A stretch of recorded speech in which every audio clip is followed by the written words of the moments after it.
Well, hello everybody. Thank you for joining me. I thought I'd show you what I'm up to today in the kitchen. The other day, I've been freezing eggs. Look, see, loads of eggs frozen here. This is what they come out looking like.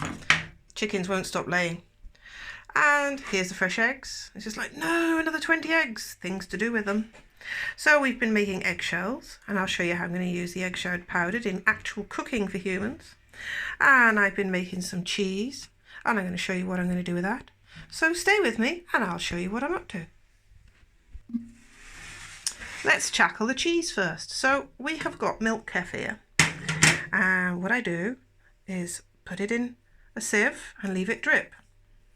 And what I'm left with is cheese here, after I've removed the kefir grains, cheese, and underneath is whey. Now that's not rubbish. We're going to make a meal from that whey today. Whey today, here today. Huh. So what I'm going to do with this now is I'm going to make garlic cheese. So stay with me. And it's, if by magic we have our garlic chopped up. Now I don't have a garlic press at the moment, it's gone missing.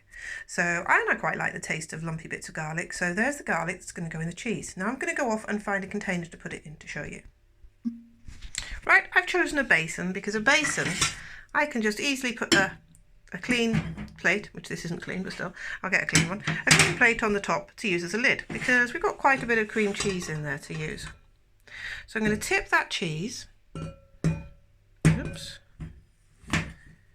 into the pot. Now when it's dripped quite well, that's been dripping for 2 days in the fridge, it comes off the linen really easily. Next job is to put some salt, pepper and garlic in there because that's how we like it. There we are, we've got pink Himalayan salt, we've got some ground pepper, and we've got the garlic, and we're just going to stir that in now nicely. That's beautifully stirred up. We've got a clean plate to go on the lid, and that will go straight into the fridge to stay fresh. And you need to keep it lidded because it will absorb other flavours from the fridge. That's it. Beautiful cream cheese, full of probiotic goodness, which is good for our immune system. Garlic, good for our immune system. It's just wonderful. Win-win. Next thing. Right, so now we have the leftover whey. You might be thinking, what on earth are we going to do with that? Now you can make a beautiful drink from it, chop up some mint, put it in the fridge, and it's a refreshing, probiotic, beautiful drink. Or we can use that as a flour riser. So you might not have any yeast, you might want to make a beautifully light cake. Add this as the liquid in your cake or your bread, and you will have lovely, lovely light baking. So I'm going to pour this into my bowl that I earlier made bread in. So that's just bread dough from earlier.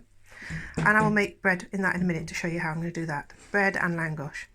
Next, I brought out of the fridge my kefir from yesterday. So I'm going to get the lid off. It's broken hearted. I broke the Kilner glass lid. I'm going to use a bit of plastic to protect it. First of all, we're going to stir that up. And then we're going to put the sieve back on here, like this. Take the, I'm not left-handed, so it's very awkward to do. Oops. You pour that all into there. Now it does separate, that's fine. You stir it back up when it's separated. So this is going to be the next cheese. So what I'm doing at the moment, oh, I've made a mistake. You know, I've gone and made a mistake. Never mind, I'll sort it. What I should have done was put it into the sieve and then into that. I can fix it. I'll be back in a minute. Let's start that again. So, what I should have done was put the kefir into there. Now this needs sieving to get the kefir grains out. What will go into here is the kefir that we've made. Then that will drip in the fridge over a day or 2 days, and we'll have whey once again underneath for baking, and we'll have cream cheese left in the top, and we have our kefir grains to go back in the clean jar when I washed it and add milk to. I'll just get on and do it. Right, so we've got the kefir to drain, and that's all it is. Later you season it with what you want, like we've just done earlier on. We've got the kefir grains separately. Now they look a bit like cauliflower florets. We've got the clean jar ready to receive them, and we've got milk to add. So let me just get on. There's the kefir grains, and now we're going to top that up with milk. Now in this instance, we haven't got any fresh milk from the cows or from my friend at the dairy, so I've just used shop-bought full cream milk. And I haven't got very much of that, so I've only just put enough just to keep them alive and happy. What I'm going to do then is cover the lid, because I broke my glass, and seal it a little bit. Just they need to breathe, so that will go in the fridge like that. And they can go on the surface to work if it's not too hot, or they can go in the fridge. If you put them in the fridge, they'll just take a little bit longer. So now I'm just going to go wash up the things, because with the all dairy things you need to be really clean.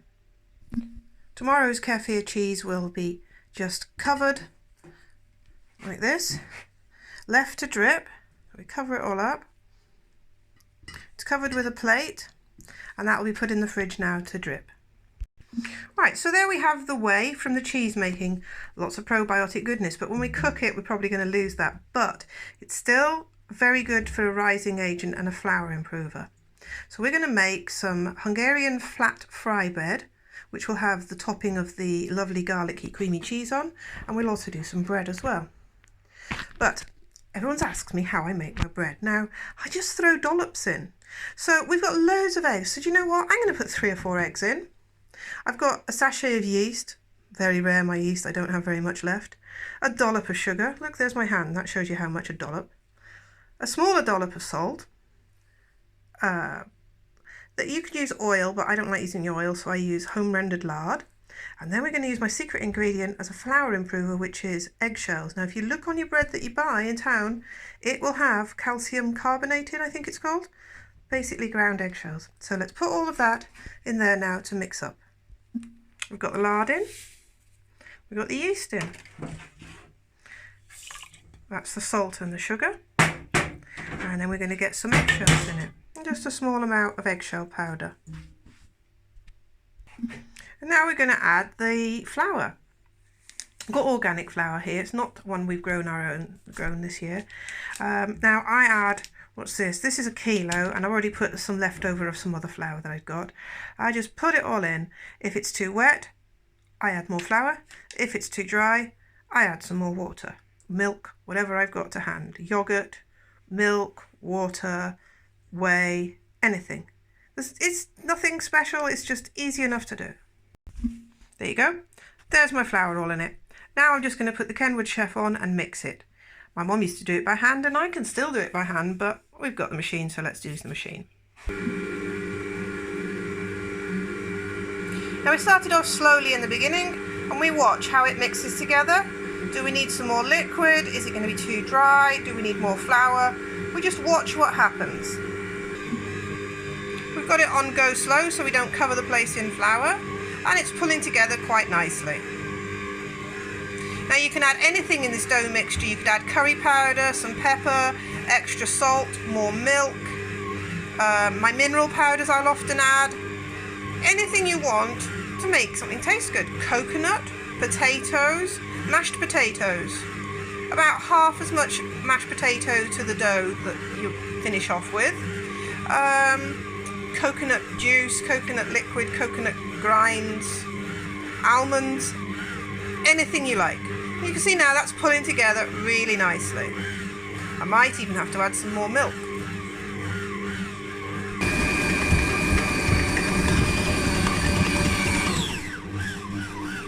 That's pulling nicely.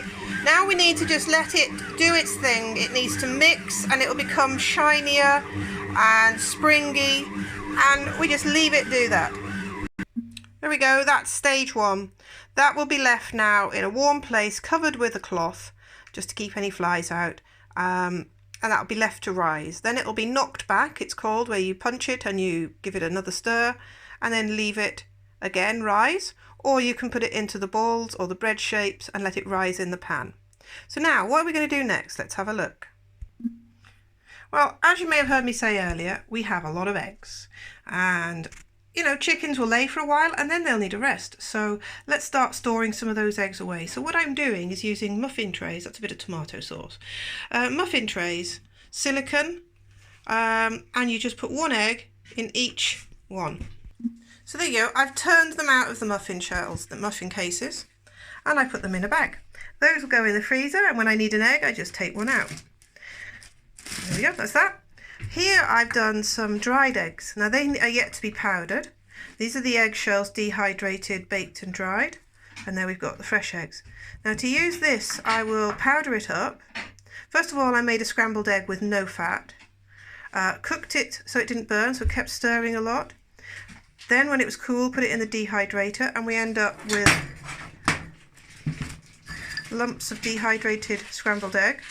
This then gets powdered up, and you put a tablespoon of that powdered, mixed in with some water, and you've got a reconstituted egg.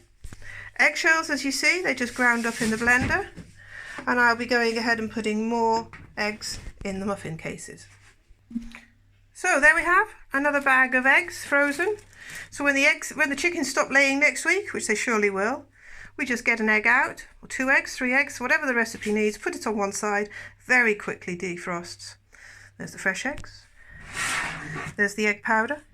Any questions, do get in touch. I will be doing very detailed videos soon on exactly how to preserve your eggs in water glass, in lime, and salted. I've got some salted eggs on the go too. Yeah, I'm sure you'll like to see about those. So this is just an average day's cooking for me. I thought I'd show you how we plan it, how we use the ferments. Thank you so much for watching. I'm going to go jump in the freezer now and put this to freeze. You go share the video, tell everybody about me, get loads of subscribers for me, and comment below so I know you're there, because I need 1,000 subscribers, so please share along. Thanks for being there. Bye everybody.